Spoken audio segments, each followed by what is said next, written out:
one addition, and that would be as far as part of the agenda at the start, the question of video recording for the Agricultural Service Board organizational meeting and the Agricultural Service Board meetings for 2019, whether those recordings of the meetings would be posted on the website. Okay, can it go under 1.4? Yep. Okay, Russ? Couple additions, Mr. Chairman. ASB member face-to-face sessions. We need 2 members to go to these meetings. So we could add that as 2.2I. As well, there is a Agricultural Service Board's statistics handout that I gave you. We could maybe just add that under 4.1, information items.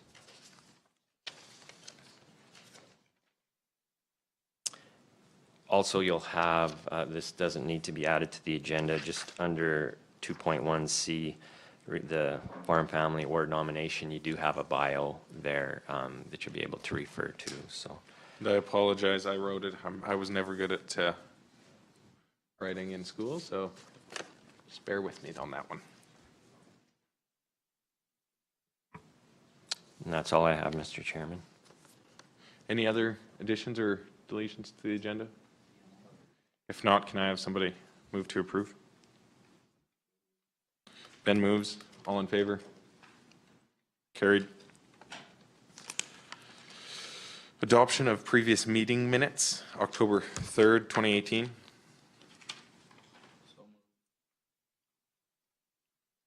Any discussion? All in favor? Carried. I'm sorry. Blended.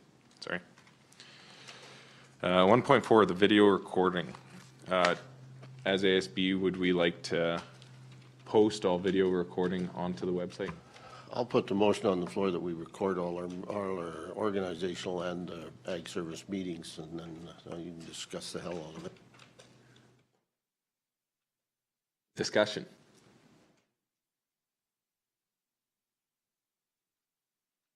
No discussion? I guess for the new members, the recording works, cameras around. When you turn on your mic, it activates the camera to zoom in on that mic, so it's important to turn your mic on and speak into the mic. Otherwise, you get blank spots in the... That's why you have to do your makeup. I do it every morning. If there's no discussion, we will vote on Ben's motion. All in favor? Carried. Items up for discussion. 2.1A, request for decision, ASB Resolution 18-1003, the county hosting the provincial ASB summer tour. Mr. Chairman, if appropriate, I don't know, for our new member to maybe go around with introductions for everyone. Or... Yeah, that's a good idea. If we want to start at, well, we'll start at Ross, and then it's your idea. So we can, and then we'll go around the table.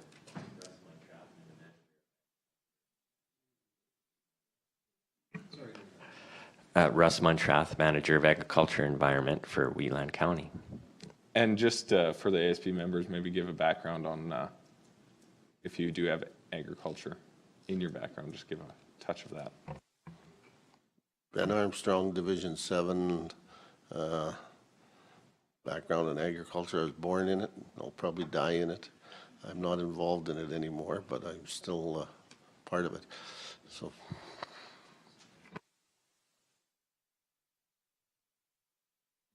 Tom Eichert, Councillor, Division 4.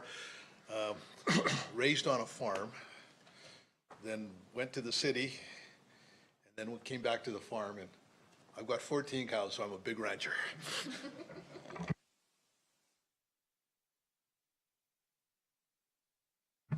Yeah, Barry Van Laar, farmer member from Standard, operated a mixed farm, cattle, hogs, and grain. Sort of semi-retiree now, so I'm here to help you guys out, so that's about it, I guess. I'm Amber Link. I grew up on a farm and a ranch, but my actual parents, well, my dad ranched, but he did a lot of other things. So, and we're not currently farming, but I have a passion for agriculture. Glenn Kester, Division 6, counselor, Rocky Ford, Rosebud area. I've born into farming, still farming, probably put me away on the farm. So, yeah, I enjoy it very much. Jason Wilson, Division 1 counselor at the southeast corner of the county and Standard area. We just run a mixed animal farm, horses and cows, just north of Gleason. So, Alan Parkin, Chief Administrative Officer, born in, well, I wasn't born on the farm, but pretty close. Raised on a small farm. We had a few cattle. They usually fell in the deep freeze in the fall, but small fair to finish operation for a while. Did some beekeeping on the farm. We had about 14 hives at one time. Chickens, my mom still got chickens on the farm, and the farm has been in the family for almost 75 years now. So my grandfather bought it and kind of progressed along, but would love to be a farmer, but I don't know how you guys make any money at it, so haven't figured that out yet. So.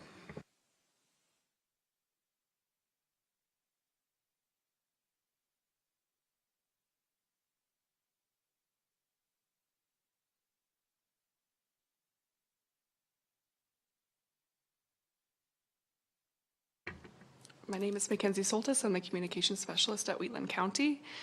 Didn't really grow up in agriculture, but have kind of been experienced to it through my family. So, yeah.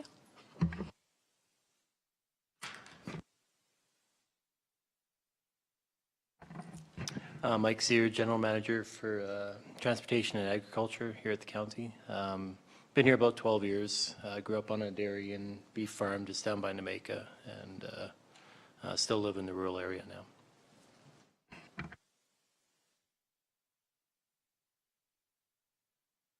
I'm Brittany Walker. I farm with my dad north of Nightingale.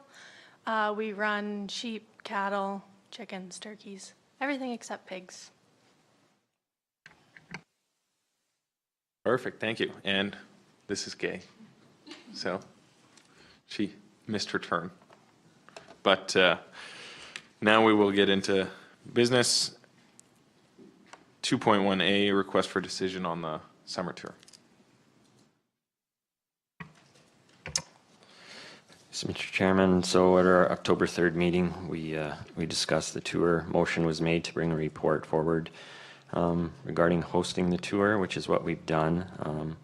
Checked regarding 5 different tour years, 6 municipalities hosting. 1 year was 2 municipalities were hosting jointly. And so kind of the following questions we've got down there as far as framing whether we want to have it. Does the info given reflect the intentions for a provincial summer tour hosted at Wheatland? And in your opinion, is hosting a tour financially feasible and beneficial to the county? As you can see, the recommendation is for 2022. So currently years available are 2019, 2020, and 2022. So since the last meeting, Brazeau County put their name in for 2021, which unfortunately would have been the kind of the year that probably would have been best for us to host it. So yeah, so our recommendation is for 2022. I guess part of the reason for that is discussion with the other organizations. 2019 obviously is out. 2020 would be doable. The complicating factor would be if we go ahead with our shop add-on.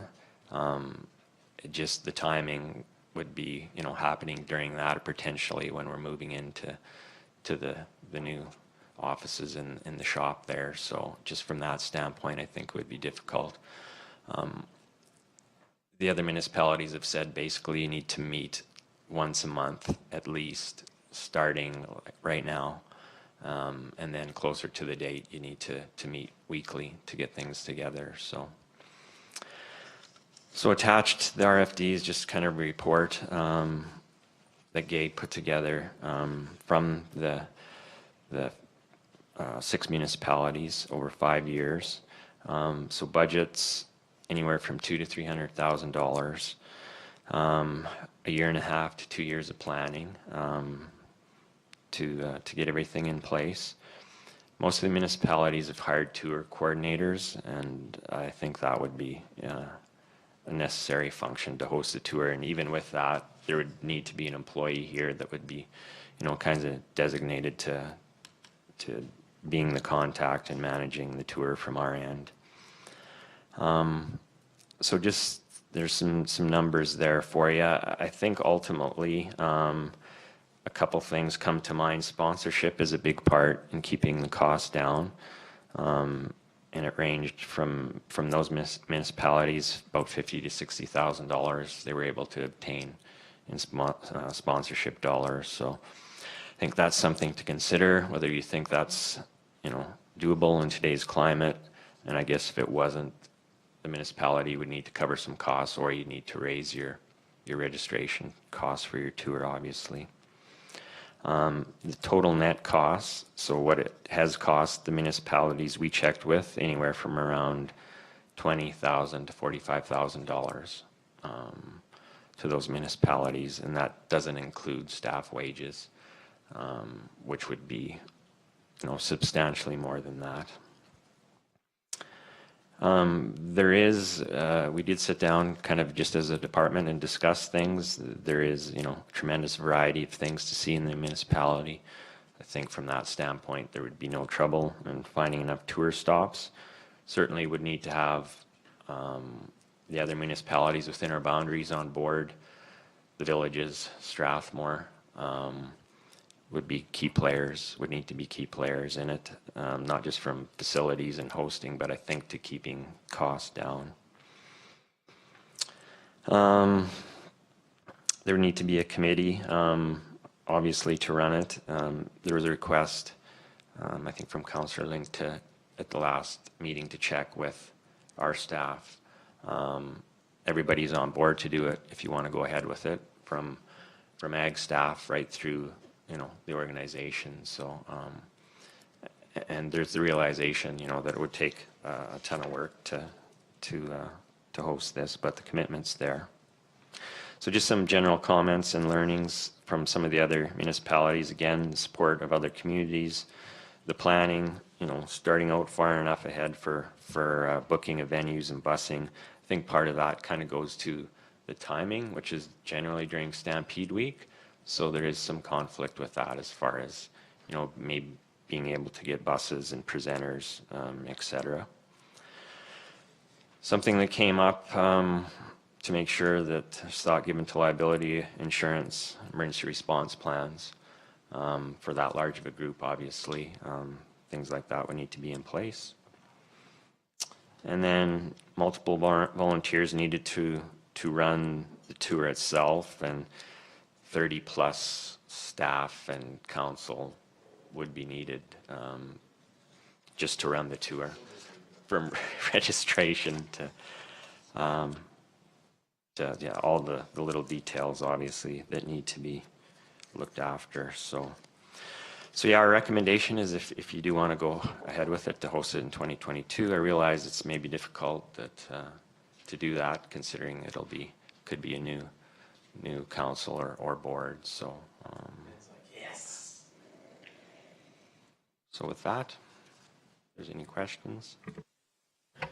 Comments? Yeah, a question. I was just wondering if there's any flavor for involving another municipality like Starland. When you're hosting the hotels, I don't know if there's enough hotels in Strathmore, but there's some in Drumheller, and it's more, if there's any flavor for that, it spreads the cost. Starland's too small to run one on their own. They're only about 3,000 residents or 4,000 residents up there, but they may be willing to come in as a partner and work with us on it. It's just comments? Through the chair, Ben, yeah, we did discuss that actually hosting, even if it was with Starland or Knee Hill, maybe even involving Drumheller with some stops as well. So, so yeah, I think there's all kinds of options for partners could be explored. Siksika even would be potential. But yeah, I think that would be something that could come out in committee discussions if we did want to proceed, or could approach those neighboring municipalities ahead of time to see if there'd be interest. Now, is there any other comments from ASB? Amber? Just in terms of hotel capacity, just looking really briefly, I think there's capacity for around 500 in Strathmore with current hotels, not including some of the smaller, just smaller hotels, we'll put it that way. hotels. Yes. And Tom's lettuce bus is going to be parked right beside it. And there is the ag campground in the town, so I think that would be, if you're not parked on cement like we were last year, I think camping would be quite popular. Yeah. And 650 is the capacity, and then you'd say, if you. Yeah. Yeah, that's all the rooms. But I've also, I've talked to Pat about it a few times, and he'd be more than happy to get on board. And he said he's talked to a few of his council members as well, and he said it'd be a great time to show what partnership looks like in the two municipalities. So it would, I don't think we'd have any trouble at least getting into talks with hosting together. But, and the only other question I had, would it lessen costs if, rather than having a spouse tour and a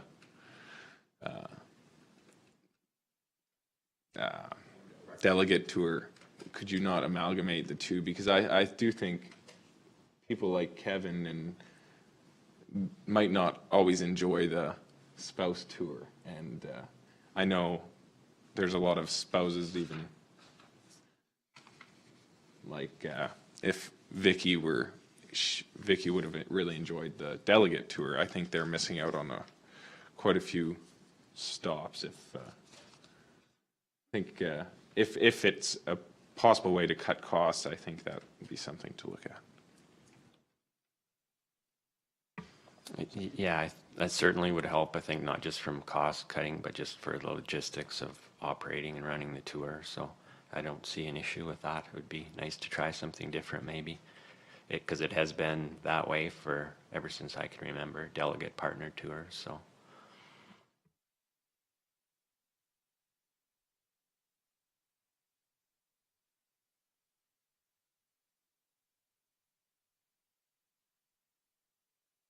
If there's no other comments, Barry?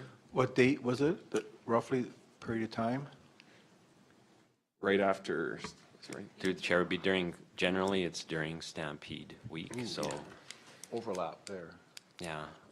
So I guess it doesn't mean it has to be the same time though. That could be just after maybe, could be looked at. So again, that could be. It'd be like the looked at with 8th, committee. the 9th to the 12th this year about, I'd say.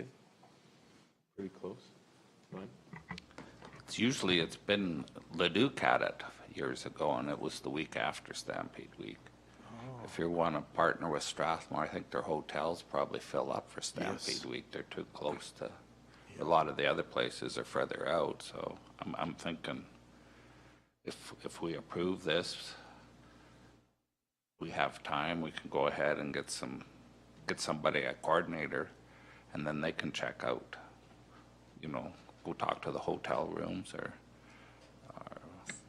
where we can host it. If we're going to partner up with Starland, if we're going to be hosting it in Strathmore, that gets to be a long trip to see anything in Hannah type country. So, all them things will have to be worked out. Camping there, I've been to some that hosted in bigger towns, and I've been in some that have been smaller than Rosebud. All they had was an arena. So it doesn't preclude Standard or Rocky Ford being the center either, or Drumheller. They all got great camping facilities. You know, we don't have to be on, I don't know, tarmac someplace. So yeah, but I think if we get approval for it and then hire a coordinator to put some plans together, I wouldn't get too far into the planning now. Give us some options, we've got time. Alan? So just a question, Russ, for 2020, would we be budgeting some funds to bring that coordinator online? Is that kind of your anticipation, or will we wait to 2021 in this case?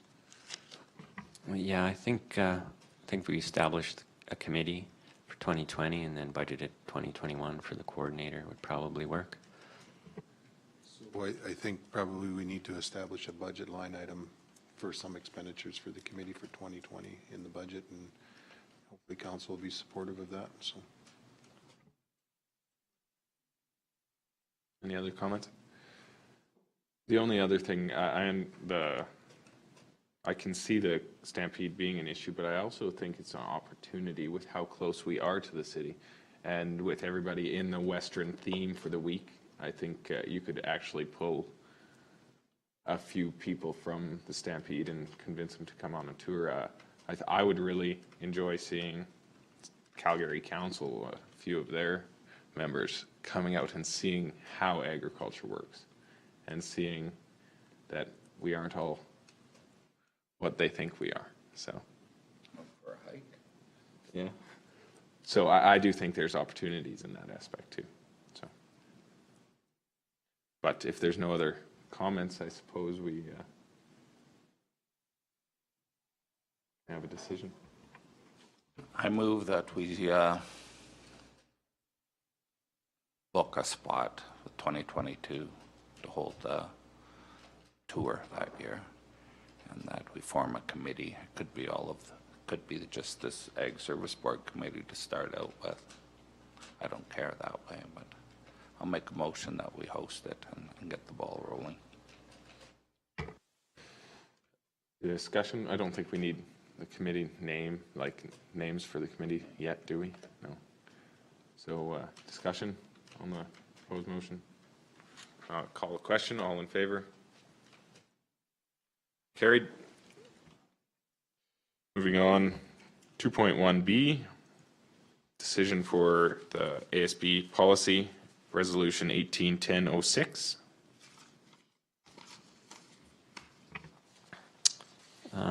Yes, at our last ASB meeting, we discussed forming a policy for our bursary.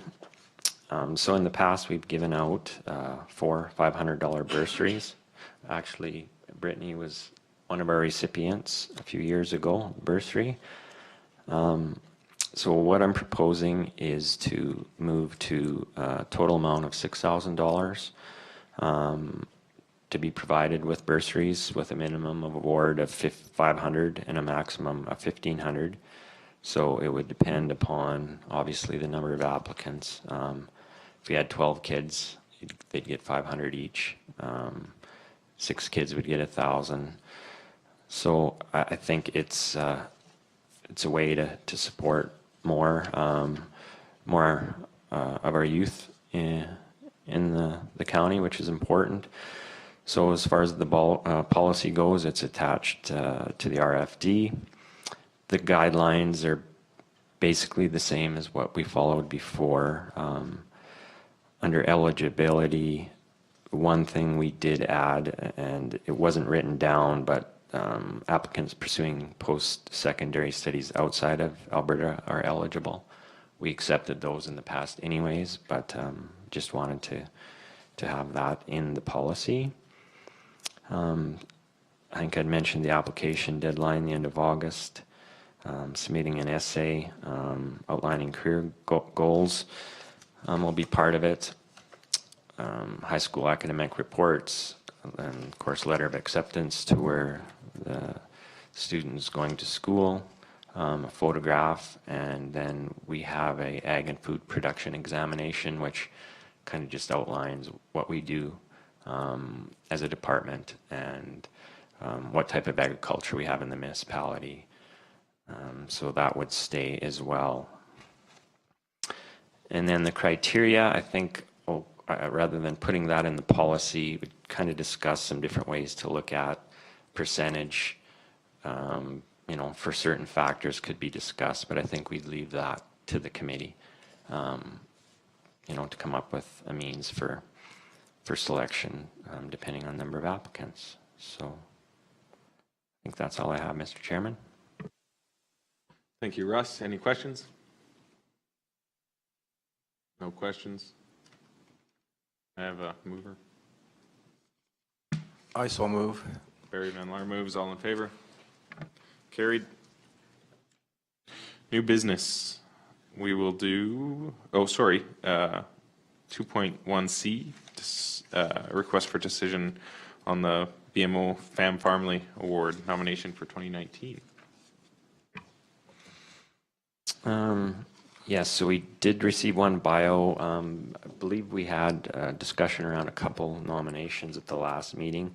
One bio came in, which you do have that information there was given to you outside of the package.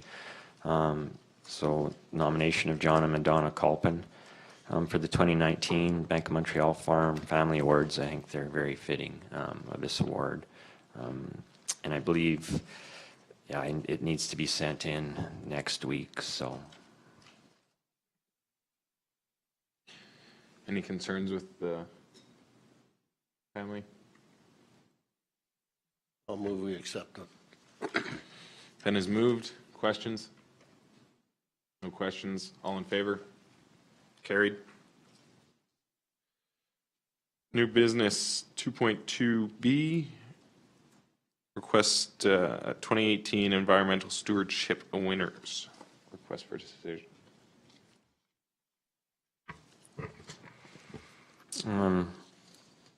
Yeah, Mr. Chairman, so we only received 2 nominations, so the nominations were sent out to the committee, just in email, and just to see if it was okay rather than getting together, considering there was just the 2, to put those names forward for the J.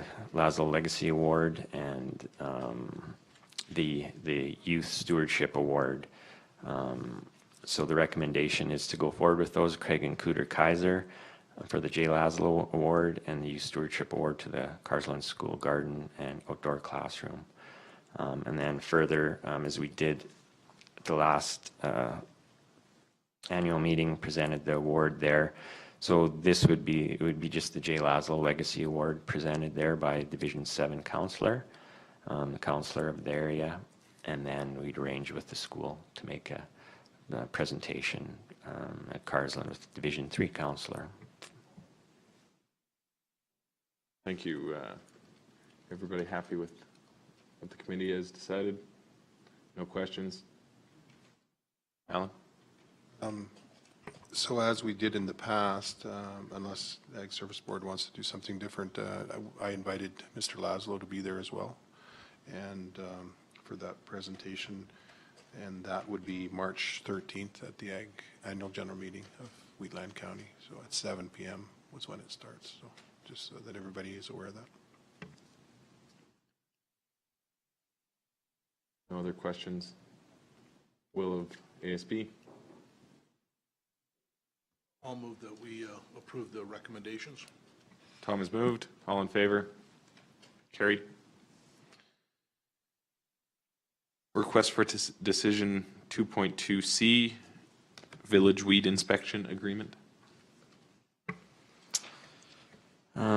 Yeah, so as you may or may not be aware, over the last number of years, starting in '02, we've actually had an interlocal municipal agreement with the villages and for a number of years with the town of Strathmore to provide weed inspection services.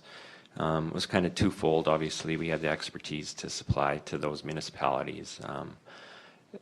Under the Weed Control Act, they're obligated to appoint inspectors. So as I said, we had the expertise to do that, plus the ability to kind of monitor and see if there were situations that would arise that could be a problem out in the municipality. It could come out into our boundaries, obviously, because there is a number of ornamentals that are serious weed problems.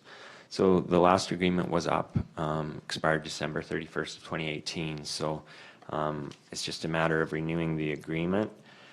So my intent wasn't to get into the actual agreement too much itself as far as wording. We looked at Mountain View County has an agreement, so we looked at theirs and added a few things. The whereases at the start of the agreement are all additions. And then the charges, we just charge an hourly rate. We have been charging $45 an hour, and just after discussions with the GM of Finance, we are looking at raising it to $55 an hour for 2019, and then just adding a percentage charge for the next 3 years. And of course, the partners were all fine with that in discussions. We've been doing it long enough with the villages. Of course, Strathmore doesn't participate anymore, but with the villages, that the problems are minimal. So the amount of time spent in there is not what it used to be. So for the most part, their costs are probably under $500 a year for the services. So it's been a great partnership. Questions? Will of ASB?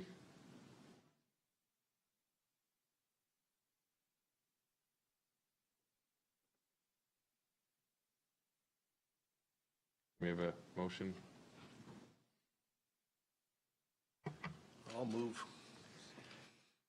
Tom proves he's here. All in favor? Carried. 2.2D, request for decision, producer funding program forms.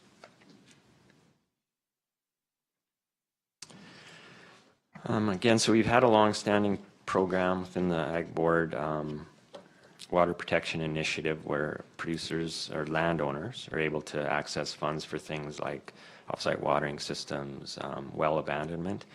Kind of with the advent of the ALICE program, we're looking at kind of separating the programs into what we're calling a Safe Water Wells Action Program. So it's focused on strictly water well improvements, whether it's pitless adapter for a well pit or decommissioning of unused wells. So this is, like I said, just so you're aware, this is what we would use internally to make those decisions on who would receive funding. We have $30,000 budgeted for that, and it has been, I think that's been the last number of years, it's been the same amount.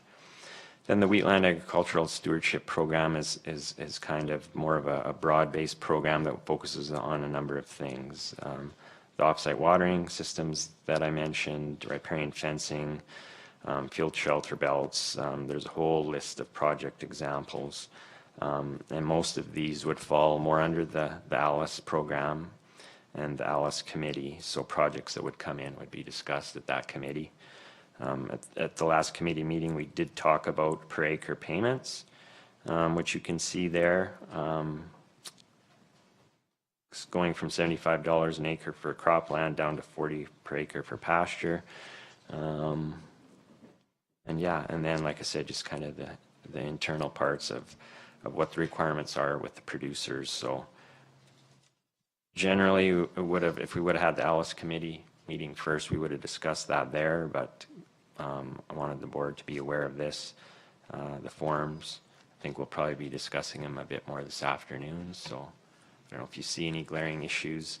There will need to be, I believe, a FOIP statement added to the forms, which we don't have yet. And there's one typo, I think in the Safe Water Wells Action Program, landowners may receive a maximum of $5,000. It's actually $6,000, which is the total they could do both those projects, pitless adapter and decommission an unused well, so.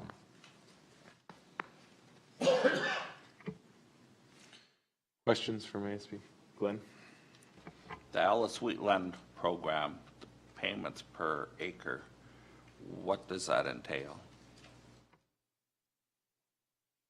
So if a producer had some land that maybe he wasn't able to farm and he wanted to enhance some habitat, say that was around a wetland, maybe he wanted to do a shelter belt, so he'd be given a per acre payment for that area. And so what will happen is that the projects will come in, the committee will look at those projects and then make a decision if it's appropriate for the program or not. So yeah, to be quite honest, until we get some projects coming in to see what there's interest in, yeah, I'm not sure what we'll get, Glenn. Yeah, just kind of curious if there's any timelines, if you had to sign it up for 5 years, 1 year, 10 years. I know with Ducks, it's 10 years, I believe, for some of their programs. Yeah, I forget what we've, I'd have to get Sarah actually to. I don't recall putting a time limit on it. I mean, a project like that obviously is long-term if there's going to be trees, so that's something I'll ask Sarah and I'll get to you, Glenn, what the timelines will be on the project, so, sorry, yeah. I'm just thinking if we're going to put the forms out, and there's no really explanation there, it should be on the form and not so much for me. Any other comments? Rule of ASB. I'll move approval to accept the updates to the producer funding forms as presented. Amber's moved. Any questions? All in favor? Carried. Request for decision 2019 Farm to Market Conference sponsorship. Sorry, through the chair, Glenn, yeah, just actually it is on there.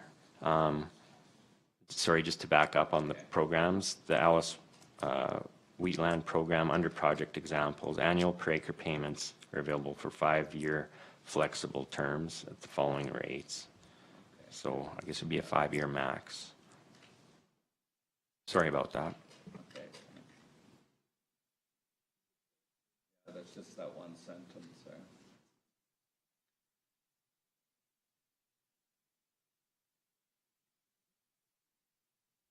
Sorry, Russ, do you want to go ahead with 2.2E? Yeah, 2.2E. So last year we did fund, make a donation to the Farm to Market Conference. I believe it was held at Olds last year. So there's been a request come in as well this year for funding. So last year we did provide $200, which is bronze sponsorship, general event sponsorship. So there is a letter there. I believe I do have the agenda I can put up if you'd like to see it. Sarah did go to the conference, I believe, for 1 day last year. So. Would anybody like to see the agenda? You're good. Will of council, questions? Sorry, ASB. Alan? Do we have provision in the budget for this amount, Russ? Yeah, we do have budget for it. Question. Barry? I so move. Carried. Barry moves recommendation of $200. Yeah. On all in favor of Barry's motion? Carried. 2.2F, request for decision, Alberta Irrigation Projects Association Water Conference 2019.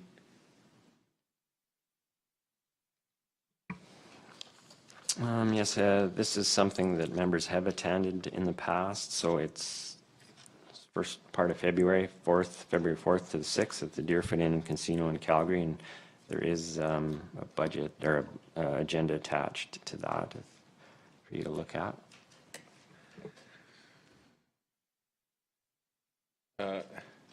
Question to Glenn or Ben, have either of you guys attended before in the past? I've attended in the past, yeah. I found it for me, very helpful. It's Yeah. irrigation for sure. They're always talking, the Bow River's always there too.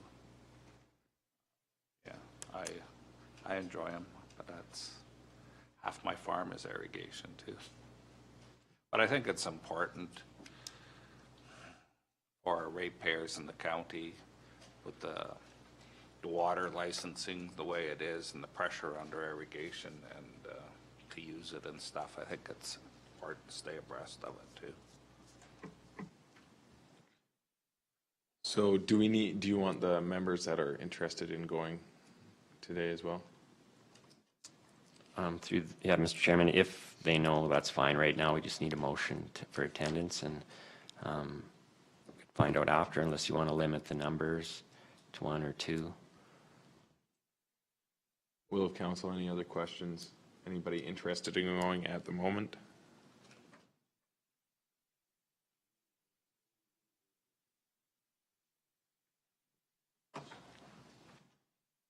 Tom? It's on the February 4th to 6th. We have a big council meeting on the 5th. So I'd have to swear off of that. I'd like to go, but I'd have to swear off of it, so. Yeah, as council, I'll probably stick around here too. Any of the members at large interested in going? No, that's okay.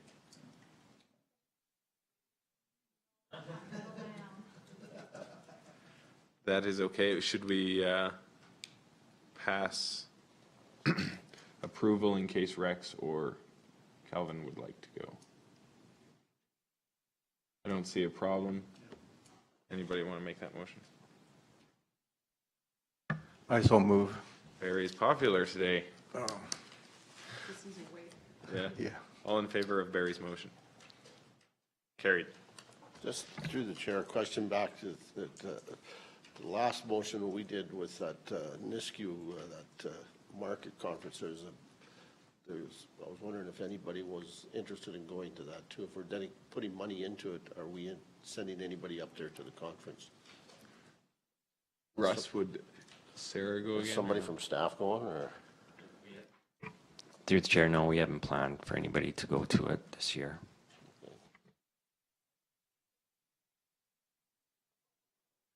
Did, sorry to jump back there, did Sarah say it was worthwhile sponsoring the Yeah, event? I mean, certainly it's kind of a different sector, right? That it's still agriculture. Yeah, I think she enjoyed the time she was there, but for us, from a conference standpoint, we kind of pick and choose, and yeah, this just wouldn't be a priority for us this year. Any other comments? Yeah, and by all means, feel free to ask Russ questions, or if you'd like to attend any of those. Or gay. 2.2G, Alberta Community Partnership application. Oh, yeah, we'll get this one done and then we'll jump to the gopher. Yeah, so this, I believe, had come to the November 6th council and was referred to the board. So I've just included it to accept as information. So I believe the deadline is passed for applications.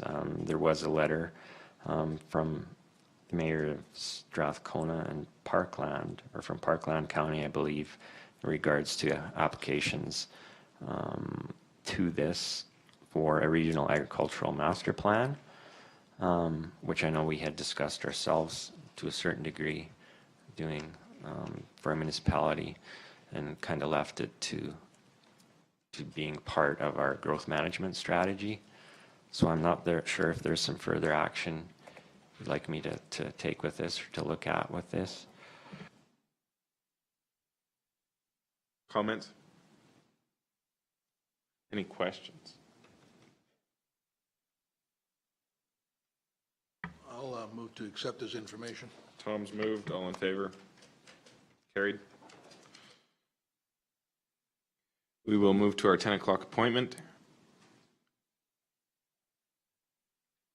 Phil Merrill, RAT provincial rat and pest specialist, Alberta Agriculture and Forestry, agenda 2.2A. Mr. Chairman, do you want to take a short break while we set up, or make sure we have the right, or 5 minutes. Information, these meetings are recorded and posted on to our YouTube channel for the public. So whenever you're ready. Oh, well, thank you for inviting me. I suppose you know why I'm here. The PMRA has recommended deregistering strychnine. They had a 90-day period that you could submit information to them, and then they recommended that strychnine be deregistered, and then we had another 90-day period where you could complain about the deregistration. That's over, and there was lots of complaints. I don't think the complaints are going to change their mind. I think it will be deregistered. That, according to their field personnel, will probably happen in 2020. It isn't deregistered yet, so in 2019 it's still registered and you can buy the product. In 2020 it's likely to be deregistered and you won't be able to buy the product. You'll be able to use it if you have it. So theoretically we could use it for another couple of years, 1 year for sure. Anyway, the reason I came basically is to tell you your alternatives and what's going to happen without the strychnine, or not what's going to happen, but what you can expect without having the availability of strychnine. And I've got a slide presentation that says a lot of biology about the ground squirrel. I'll go over that really quickly, and then I'll stop on the parts that's going to affect us the most. It's called lots of names. And you're probably not too interested in that. They spend most of their time underground and sleeping as they hibernate, and then they're only out during daylight hours. This is the one I want to spend a little time on it. It's a little complicated slide, but it tells where the ground squirrels are above ground. The adult males come out in February, and the adult females come out in early March. Where the two little arrows are on the very top of that screen, that's where you just about have to do your control if you're going to lower the population of ground squirrels. If you do control past from May until mid-June, or from May until October, you're probably killing gophers that aren't going to make it anyway. And you reduce the damage. You know, if they're eating your canola crop, you kill 50% of the gophers. There's less damage there, but next year you'll have the same amount of gophers if everything else is the same. So you want to get your control from, and the reason we say the middle of March is because when those females come out in early March, they're still living on their body fat, and they're interested in finding a mate, and they don't eat that well. If you try and kill the males in mid-February to mid-March, you can kill 90% of the males and you've done nothing as far as the breeding population goes. One male can breed a large number of females, and all it does is remove the competition for the one that's left. So killing the males doesn't, it kills a dead gopher, but it doesn't lower the population. All the females will get bred. So you want to kill if you're going to lower the population of Richard ground squirrels and make an effect next year, you got to kill the females from the middle of March until the 1st of May. If you do your control outside of that, it kills gophers, but not very effective. So that's what you need to keep in mind, and that's crucially important when we lose our strychnine and we go to the alternative, which is Rosol or Ramet Green. So. And the reason that is, strychnine kills they just have to taste it, 1 or 2 kernels, and they're done. When you change product, Rosol or Ramet Green, they have to consume it at least twice, and a fairly a substantial amount. They can't just taste it. And so if you're trying to poison them in in June, when there's lots of feed out there and there's lots of crop, they'll come over and taste your Rosal, but they won't consume enough to kill them. We found that once it's greened up, Rosal is not very effective. You've got to get it before it greens up in the Rosal. The strychnine, it can be greened up and they'll still come over and sample it and it kills them. So you're not competing with the feed with strychnine where you are with the Rosal. So you got to learn how to use a new product. It will work. I got a lot of slides here, but I'll just talk about it. The Rosal, the reason PMRA are allowing Rosal to be registered and not strychnine, at least in my mind, is they feel Rosal is way safer. And it is safer for the neighbor's dog, the acreage dogs, the occasional coyote that'll kill them. But it's certainly not safer for species that use Richard and Ground Squirrel as a food source. And that's all the raptors, foxes, when they got a den, they feed their pups on Richard and Ground Squirrels. And badgers, of course, maybe you don't like badgers anyway, but those species that rely on the Richard and Ground Squirrel as a food source are going to be in trouble with Rosal. And the reason being, most species that rely on Richard and Ground Squirrel don't like dead carcasses. It's pretty hard to poison a raptor, like a red-tailed hawk, with a dead gopher. They just don't eat them. They go, they're hunting and they see one moving and they go for it. Well, when you use Rosal, it takes 6 days to kill them, 4 to 6 days. So on the first day he's poisoned, well, he's alive for 6 days. And he gets less alive, not less alive. He moves slower. They basically bleed to death internally. It's not a painful type thing, but their blood is thinner and thinner and they get weaker and weaker. But during that period, they're slow.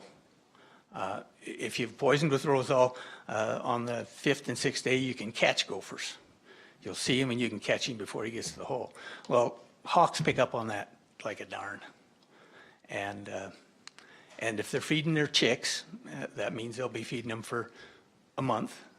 Well, the chicks will be gone. And we tried to explain that to PMRA, and they said, well, maybe we better get rid of Rosal too. So we were up against a rock and a hard spot. We said, why get rid of the strychnine? It's better for the hawks. Well, maybe we better get rid of everything. So that didn't work as an argument for them. But that is a fact that the red-tailed hawk and all raptors are going to suffer when we switch to Rosal. The neighbor's dog probably won't because he only goes over once in a while and eats a gopher. Well, it's not going to get him. So it is safer for kids and pets, but it's certainly not safer for wildlife. So that's the crux of my presentation really is when a farmer has to revert to a different toxicant, he's going to have to learn that he's got to get it out before it greens up. Before 1st of May, once those little ones are out, you're killing little gophers. 75% of those little ones are going to die anyway, and if you kill them, sure, there's less there to eat your crop, but the next year you'll have no effect. So long-term control, you have to have it before May. And then don't be out there killing them this time of year because you shoot the odd male, but you're wasting your bullet. Not wasting your bullet because there's less gophers. I mean, if there's 100 gophers there and there's only 99, well, there's less to eat. But in the males, that just allows the other males more opportunity for females, basically. Okay, I'll go through this because unless you guys have any questions on the toxicants. My question is, when you're dealing with same question. I can't give you exact percentages. We did a lot of plot testing, and the majority die underground. We will do a plot 100 yards by 100 yards, and we'll count deads, and the average number of deads is 2 to 3 that we find when you use strychnine. and we know we're killing 15 to 20 gophers. So that's your percentage, 2 to 3 out of 15. With the Rosal, they usually get eaten before they die because they just start moving slower. Most of them, well, they die just wherever because they just get weaker and weaker and weaker. And I don't know a percentage on those. I do know when I do a plot with the Rosal, you don't find very many ground squirrels. You just don't. You're lucky to find one to a plot. But if you do strychnine, you will find a few more. So if that answers it. Any other questions on that? The cost of, another thing I didn't tell you or didn't mention is in my plots, I tried to do it as a farmer would do it. In order to have really good success with Rosal or any anticoagulant, whether it's Ramet Green or Rosal, you need a bait station so they've got unlimited supply of food so that they can eat whenever they want. If most farmers won't use, well, most large farmers and big acreages won't use a bait station, they'll put it in. If you only bait once with Rosal, your chances of getting are pretty slim because they have to eat twice. And so you've got to put out enough that they won't eat it all the first time, and so that the second day or the third day there's some there left to eat. If you don't, if they eat it all the first day, you've done nothing. So you have to know how much to put out. And I strongly suggest if a farmer's using Rosal, he baits twice. He baits one day, waits a day, and then baits again, so that they have access to it the first day, and if they clean it all up, then wait a day, and then the next day put it out again, and then they'll have access to it, and you'll have a lot better control. In the trials I didn't do that because I knew most farmers wouldn't, and I just wanted to see what effect it would be. It's very hard to get a 60% kill with one bait. With a bait station, you can get 90, 95% kill. Putting it out twice, you can get much better. But putting it out once, and I put out very heavily, I could not get more than 60% kill. So that's kind of what you're looking at. And I tested the Rosal comes on wheat, prepared bait, and you can also get a anticoagulant called Ramet Green, which is in a pellet form. And I tested the Ramet Green pelleted against the Rosal, and I couldn't particularly see any difference in percentage because 60% is too low to work on anyway. I did notice that they liked the Ramet Green better. It's kind of got an oily pellet to it, and they like that oily. So they did eat the Ramet Green well. There's a lot of things that are happening. As soon as we don't have strychnine and we're switching to an anticoagulant, the companies have got to wake up. The Rosal is a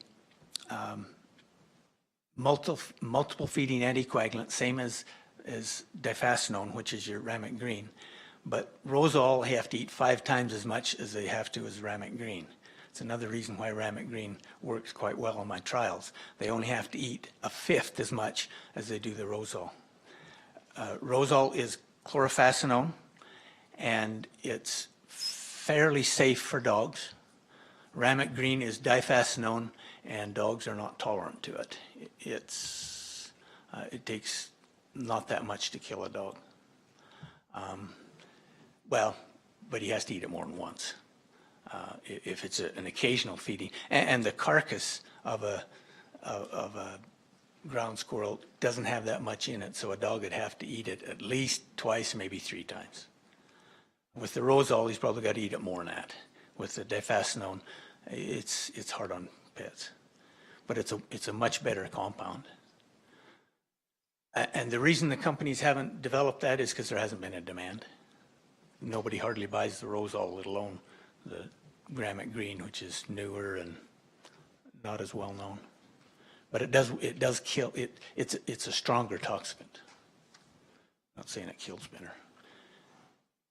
And it's very confusing because you're trying to compare Rosal on wheat, and then you're comparing it with difascinone as a pelleted. Well, as a rule, they'll eat wheat better than they will a pellet, but the pellet has got oil in it, and that's kind of an attractant to the ground squirrel, and the wheat doesn't, so it's a mirage to try and, ideally, you should be putting it on oats with an oily substance. If you had whatever toxin was on oats and oily, you'd have the best, and the best would be difascinone. But companies aren't going to wake up to that for years, or maybe never, because there's just not enough money for a big company to make a lot of money poisoning enriching ground squirrels. So it probably won't happen. I've probably confused you now with all the talk. Just, the reason we're getting rid of strychnine is mostly because it's killing the neighbor's dogs? Yes. Is that the number one reason? And non-targets.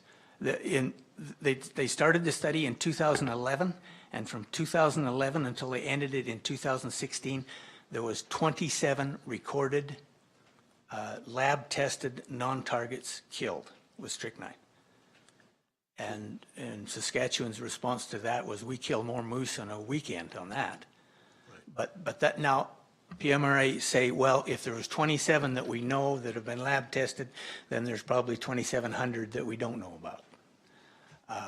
But that's the information they're going on. There was 27 species. There was 4 grizzly bears and 2 horses, but most of them were dogs. And most of their complaints come from dogs.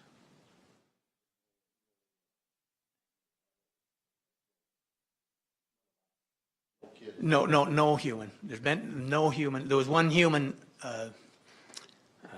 reported poisoning, and he was treated at the hospital, and most of it was legal against the chemical company. What happened to strychnine, when it freezes, it expands a bit, and the can. Well, he was fooling with it, and he popped it up, and it blew up in his face, and he said he was poisoned and run to the hospital and said he was dying of strychnine, but he was suing the company for that. And what's that? You tell people that does that.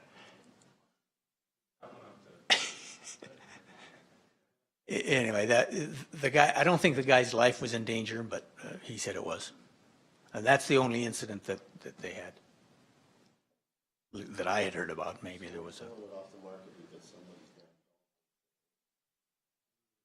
Basically, because we get lots of calls, and we can blame agriculture. At least we should be able to take some of the blame. We allow strychnine to be used in counties that does not have a mile away from any acreage owner. I talked to the gal from Parkland County. She doesn't know that she's got one farmer that doesn't have an acreage guy within a mile. Well, you're asking for problems. And that's where most of our complaints come from, or Strathcona and Parkland and all these counties that are riddled with acreages, and the guy's trying to poison his place. Well, dogs are running everywhere. As agriculture, we should have said, hey, you got to keep it away from a subdivision, maybe a mile, and stuck with that. That helps, but and I think a lot of guys do clean up their deads, but yeah, dogs like to pick up a dead gopher and chew on it. And we have killed a couple of grizzly bears, but the one incident of grizzly bears, it killed the mama grizzly bear and the 2 cubs the guy found in the bin. Well, it was way out east, and someone would have shot that bear shortly anyway. I mean, it was way out of where it should have been, and it was running around eating whatever it could, and it was eating both the strychnine that the gophers kicked out and dead gophers and killed her. And another one, the guy was putting strychnine in a bait station, probably to kill the grizzly bear. He had reported to the Fish and Wildlife twice that these grizzly bears were hanging around his place, and he didn't want them there, and he was going to shoot them, and he actually poisoned them. I mean, it wasn't a situation where the bear was behaving itself where it's supposed to be, and it got poisoned. both incidences, those bears probably wouldn't have lasted anyway. But they were poisoned with strychnine, which is nasty. And anywhere we basically don't poison where there's grizzly bear population, but the bears are moving out further. They're reporting bears lots of places that they didn't used to. So they are but we're not knocking the population of grizzlies down like they would like to say. I mean, kill the odd one that's going to get hit by a car or run over, shot or whatever. Anyway, that's basically, I got lots more biology on a ground squirrel if you're interested. You want to see it, but we do encourage nesting boxes, but in this country they're probably not that effective. There's enough trees around that you're not likely to increase the number of red-tailed hawks with nesting boxes. You only need one per quarter, and so a half mile, can you go a half mile without running into a tree? And they like trees better than they do our nesting boxes. If you're further south, Hannah country and further Medicine Hat, it's a big deal. But up this way, not so much. And you can encourage them. But we're going to be using Rosol. We're going to encourage it and then kill them.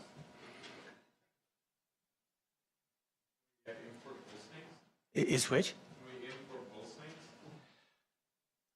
Maybe. Yeah, around the Medicine Hat country along the river there, they don't have any gophers. But it's probably as much the rattlesnake as the bull snake. They're effective, they're good. But then you got the snakes.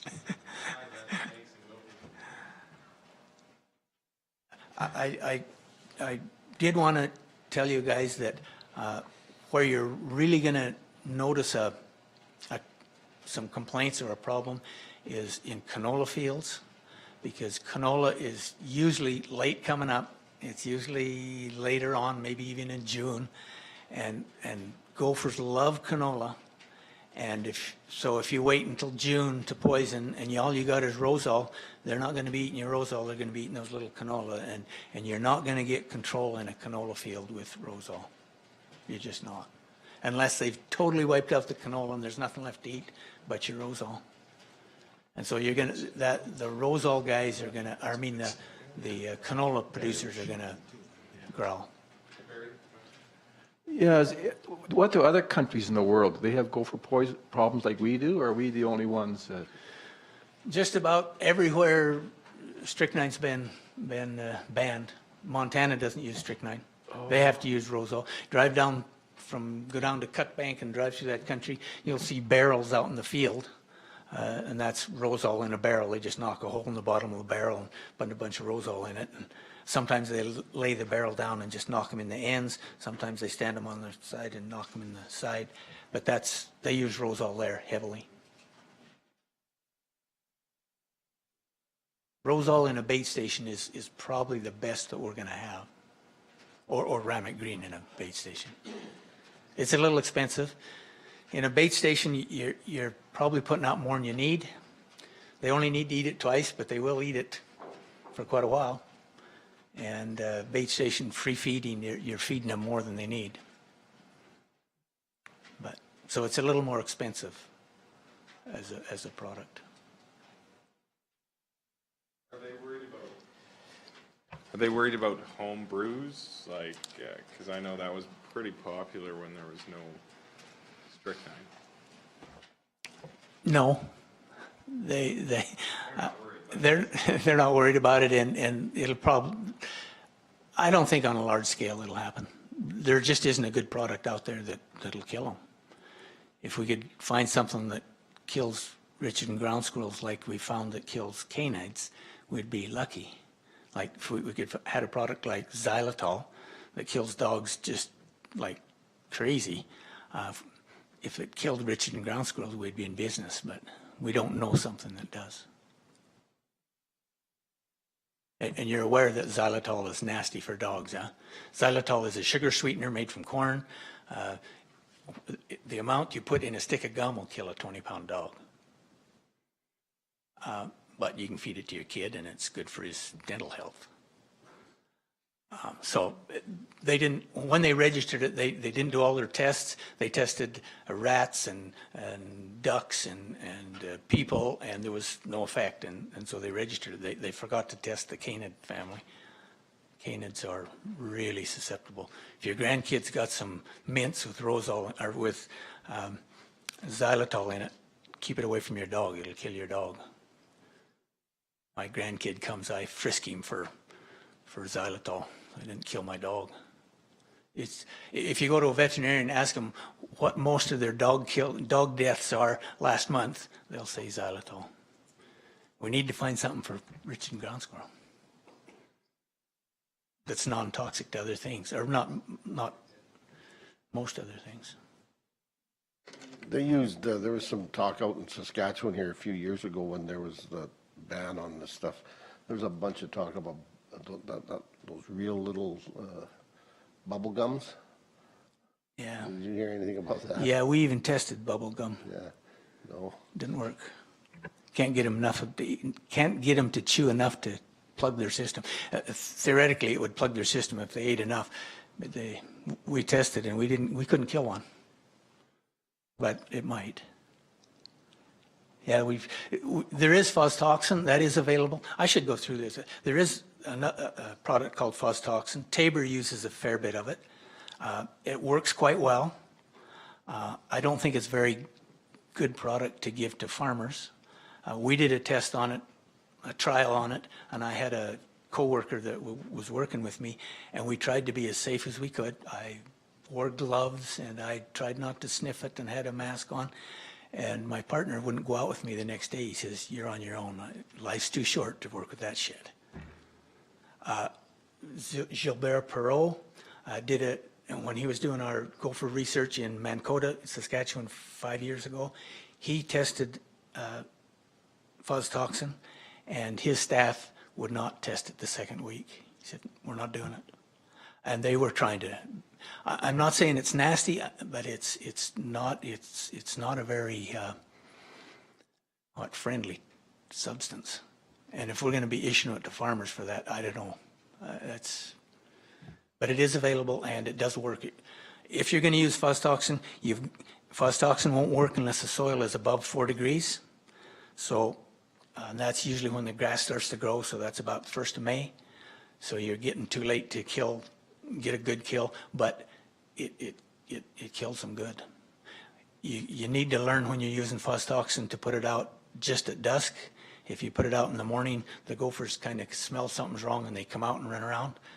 You put it down just before dusk and do it, they stay down and die. So there is techniques to using it, and it does work. It's kind of expensive as well. We do have zinc phosphide on oats registered, and it's zinc phosphide similar to aluminum phosphide, fuzz-toxin, except it's bound with zinc, so it doesn't sublimate quite as easily. It handles moisture better, so if you bait with it, it'll handle damper conditions. I did studies with it. It's hard to get a good kill with zinc phosphide. We might be using that. It has storage problems.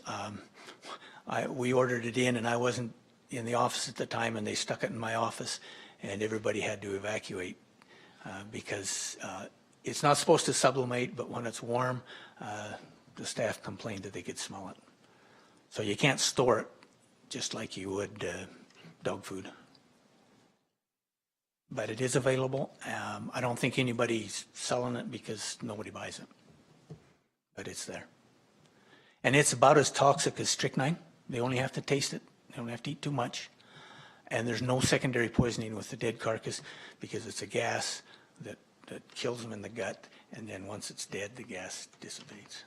So there's no secondary poisoning. It's really, the grain is really toxic, but there's no secondary poisoning. So it has some advantages.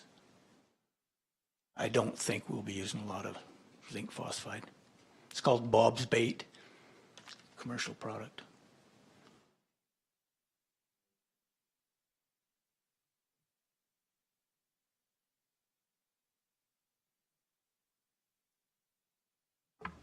You'll be good for this year. Yeah, when we have our AGM, would it be possible to have a little information there for some of our ratepayers? Or how are we going to get this out to the farmers out there in the country that we've lost strychnine and repair and, yeah.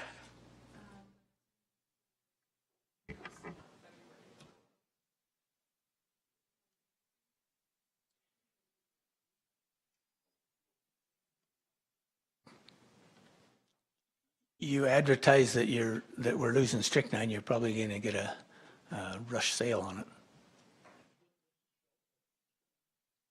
60 years. 60 years.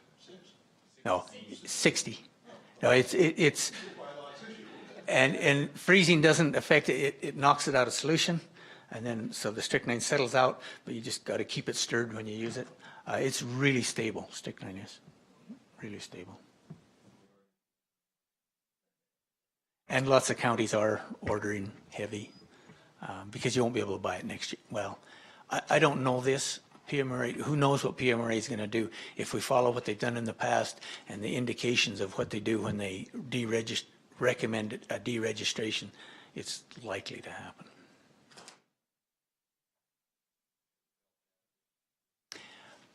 I didn't tell you also that this is not the first time it's happened. In 1996, they deregistered strychnine. In 2001, we had such an outbreak of Richardson ground squirrels. We had everybody down looking at it, and they gave us emergency registration for 3 years, from 2001 to 2003.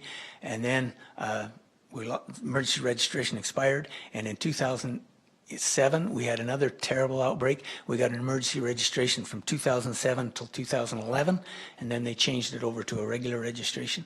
So this will be the fourth time the cycle's gone. Maybe we won't get emergency registration next time. I don't know. But it happened twice before. Well, we see a lot of issues like horses getting broken feet from badgers moving in after the gophers come in, and there's a lot of other damage done because we're not controlling the squirrels. That's the #1 recommended control for a badger is get rid of your ground squirrels. Yeah. Yeah. I don't have any answers.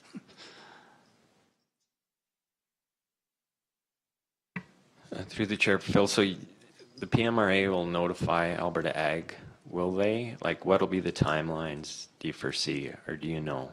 Like, I really don't know. It's been suggested they'll probably announce that in March, April,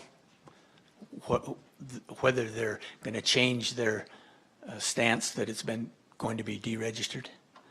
And so if it's announced in March and April, that means that in 2020, we won't have the registration. But you'll be allowed to use it if you've already bought it. Now, that's what they've done in the past. We don't know for sure what they're going to do in the future. But it looks like you got to training up your farmers.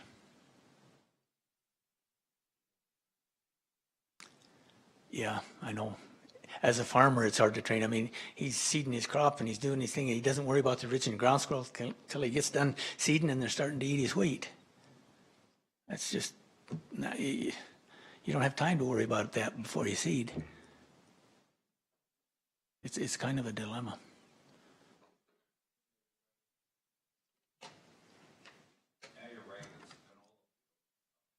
Canola's going to get hit hard.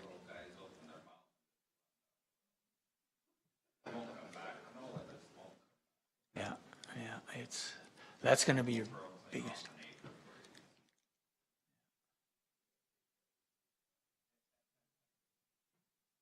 Yeah, that's going to be bad. Saskatchewan use a lot of Rosol. They've learned to, and they like the product. About half.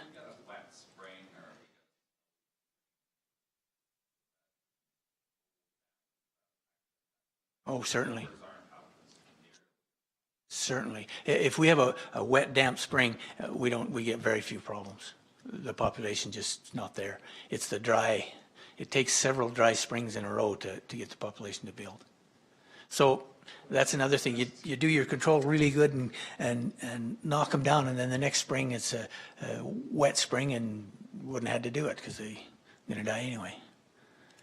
They're hard to manage, them dang squirrels. Really hard.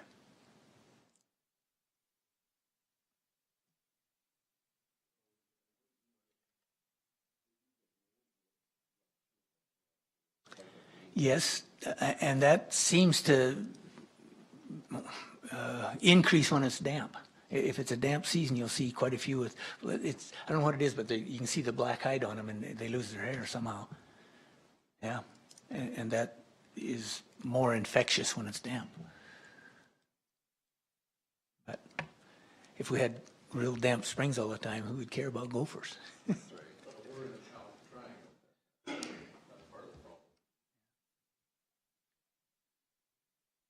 If there's any other questions, go ahead, but don't mean to cut it short, but we are. Thank you for your presentation. I'll move to accept it as information. Good information. It was very interesting, thank you. And just further to that, that we get something in our next Rural Roots or whatever it is we call that magazine, and do a real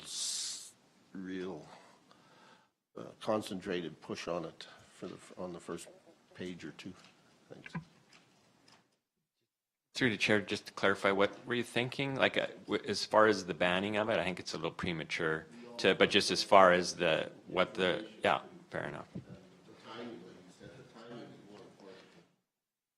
We have done that over the years, and to be quite honest, the majority of producers realize that now, that early is the time to do it. It's just, you will never get away from the canola crop disappearing and the need that there'll still be guys come. That's why we have continued to sell it into the third week of June, I guess, just because of those issues. So, but yeah.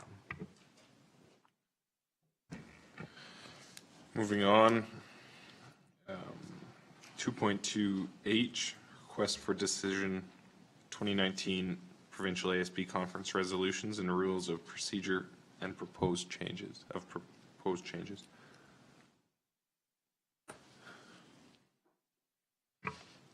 Yeah, so the resolutions that were approved at the regional conferences will be going forward to the provincial conference coming up here January 21st, I guess. So they're there for your information. I guess in the past we've never really had too much discussion on them at our own meeting. And they also have sent out some changes that will come up at the conference as well, just to the rules of procedure. I don't think there's anything major. It looked to me like there was mostly housekeeping changes that were being proposed. So We did second the two resolutions in the south from Cypress County in the Southern Conference. So, any questions on the procedures or the resolutions? No? Will of ASB?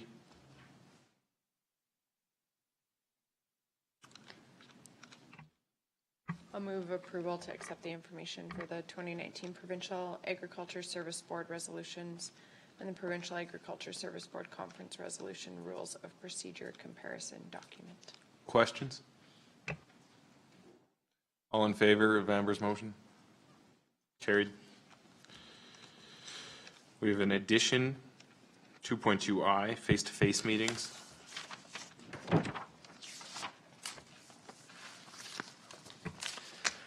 yeah, so the ASB program is under review. Alberta Ag is asking for member input. The ag fieldmen in the province did a survey earlier on, so I made sure that I did the survey. So the schedule is there in the south region, which we are in. There's a meeting on February the 6th in Lethbridge, so they're requesting 2 ASB member reps to attend. I think it says that an agenda will be sent out 3 days prior to the meetings. So if we could have 2 people appointed, or somebody wants to volunteer for that. I'd be able to go to Lethbridge on the 6th.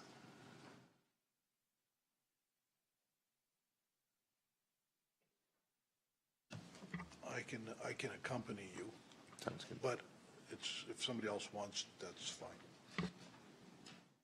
Any other volunteers? No? So Tom and I will go. Can we have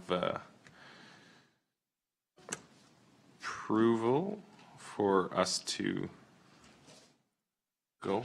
Will we need that, Alan or Russ? Yeah. I'll move approval for the 2 members to attend the face-to-face sessions in Lethbridge.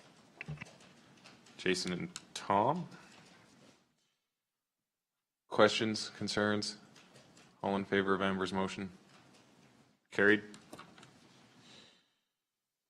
Sorry.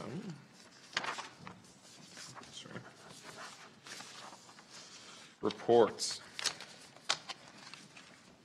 Manager of Agriculture and Environmental Report, 3.1.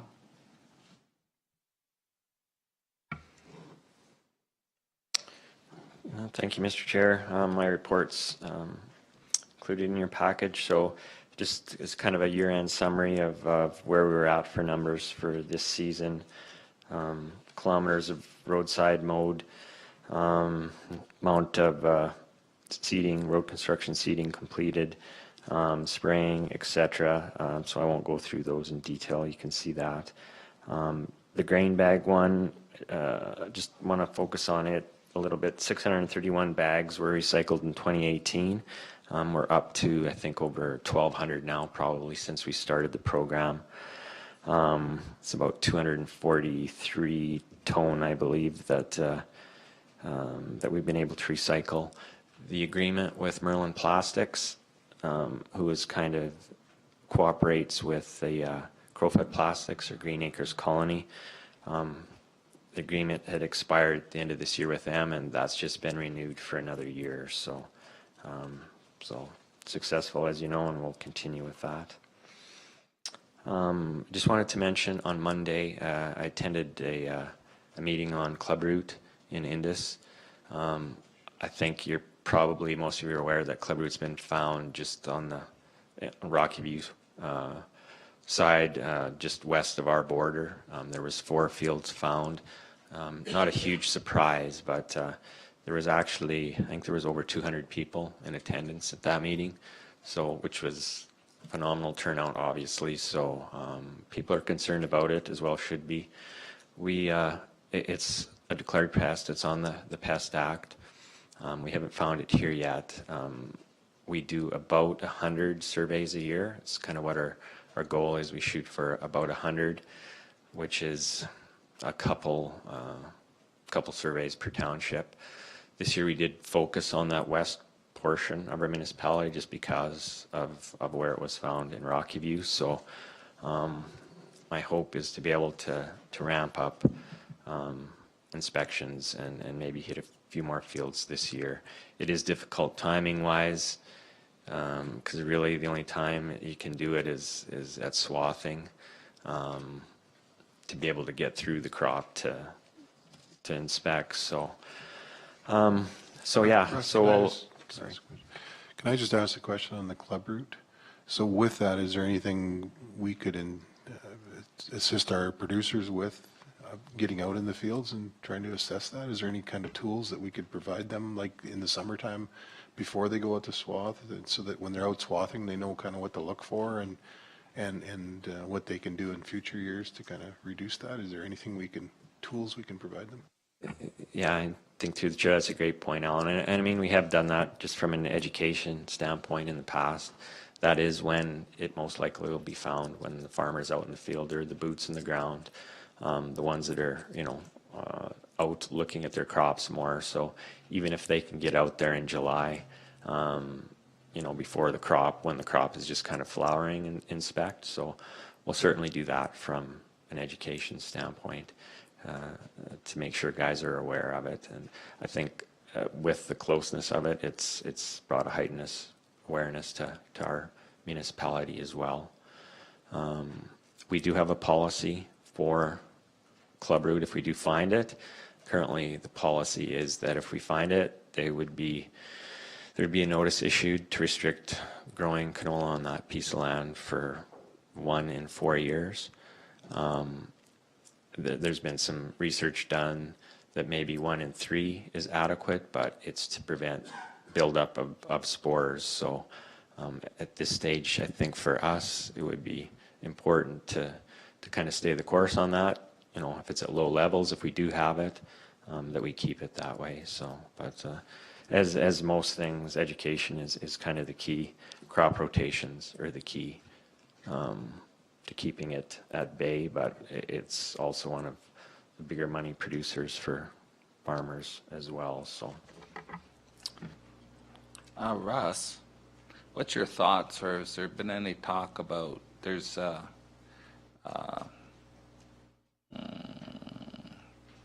some varieties that are resistant to clubroot, but they're not immune to it? So if you were to grow resistant varieties, you could conceivably build up a spore count in your soil before you'd even know you had it. So has there been a recommendation to grow resistant varieties if you don't have it, or is it you're better off to grow a variety than when you find out you have it to manage it? I don't know. I've heard pros and cons on both. I don't know if there's a... Yeah. For an area like us, it would be, the recommendation is to use resistant varieties. The key to it is keeping that spore load down. There has been resistance breakdown further north in the province where there's heavy infestations, and if the rotations are tight, there's a number of different types of clubroot or races or types. So if you're using the resistance are not resistant to all those. So what's been happening as you grow those resistant varieties, the spores that plant is resistant to aren't able to produce, but the ones that are immune to it, so they flourish. So you just have a new strain. So there has been resistance breakdown in some of the northern Alberta provinces or central Alberta provinces. So for here, yeah, it would be advised to use resistant varieties just to keep that spore load down. The trouble is you don't want to wait. If you wait till the point where you have really visible symptoms, your spore load is so heavy at that point, you've almost probably lost the battle. So they're talking millions and billions per gram of soil. So at that point, it's pretty tough to do anything. But at this stage, if we do have it and you're using those resistant varieties, it's going to keep spore level down. And again, the key to be not having canola on canola or canola, wheat canola, just to extending those rotations. So, but yeah, that's what the recommendations are to use those varieties from Canola Commission and Alberta Ag to use those resistant varieties. So I think they were thinking the cases in Rocky View, well, they've just found them, but they've been there for some time. They just didn't just happen. So to be quite honest, I suspect we have it here. We just haven't found it yet. The ones in Rocky View, or Yeah. just in general? The ones up around in this. There's been some speculation. Generally, 90% of the cases are found in the road approaches. These weren't. They were more out in the field. So it could be energy companies. It can move in, like with wind erosion.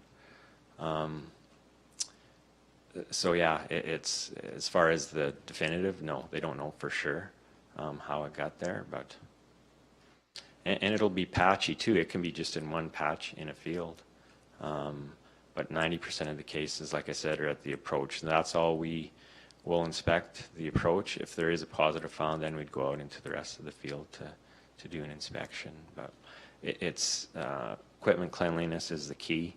It travels in soil, so cleaning your equipment off before you move is huge. once you have it, even if you don't have it. Yeah, because I think your equipment cleanliness, not just farmers' equipment, but different crews that come onto your land for pipelines and whatnot, I think that's imperative that they're kept clean. People should be aware of that.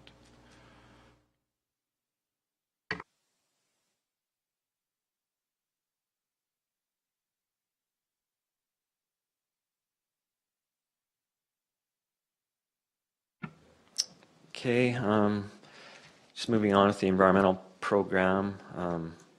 Steering committee meeting was held December the 11th. The action plan being finalized and program summary is on track to be available in January. Also, yeah, the booklet that we did up for 2017, we'll also have one done up for 2018.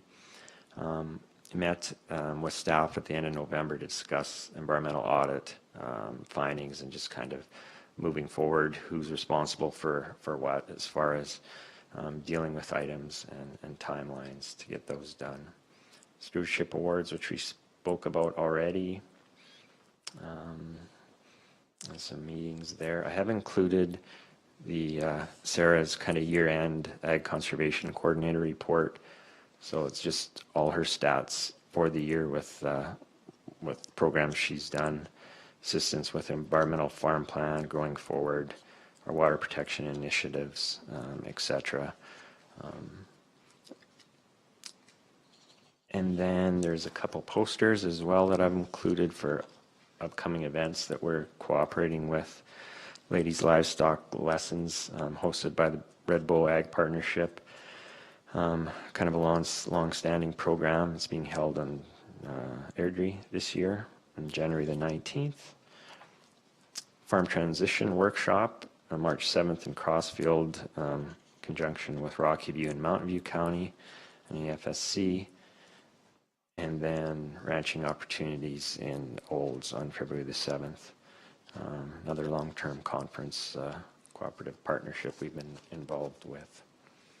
And I believe that's all I have, Mr. Chairman. Any other questions for us? No. Can I have somebody move his report? I so move. Barry moves. All in favor? Carried. Moving on. Barb's not here, you said? So do we want to push that?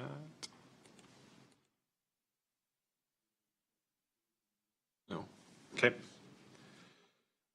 Correspondence 4.1, and we do have the addition. Alberta Agriculture Service Boards. Some updates on the report. Any questions on the correspondence? Everybody had their time to read it, or do you want a few minutes for the ASB?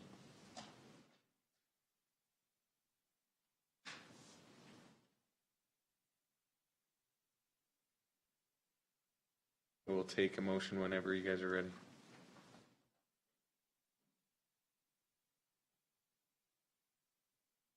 I'll move as information.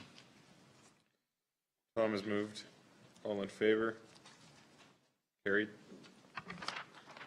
Next meeting, April 10th, 2019 at 9 o'clock here. Any other comments before we move to adjourn? Me just for the Alice meeting this afternoon. We had brought lunch in for whoever needed to stay for the meeting. Now Rex isn't here. So Ben, I don't know if you're able to stay, otherwise we won't have a quorum, I don't believe. Okay. Over here. Might skip out on lunch. Can we have somebody move to adjourn? Ben moves. All in favor? Harry.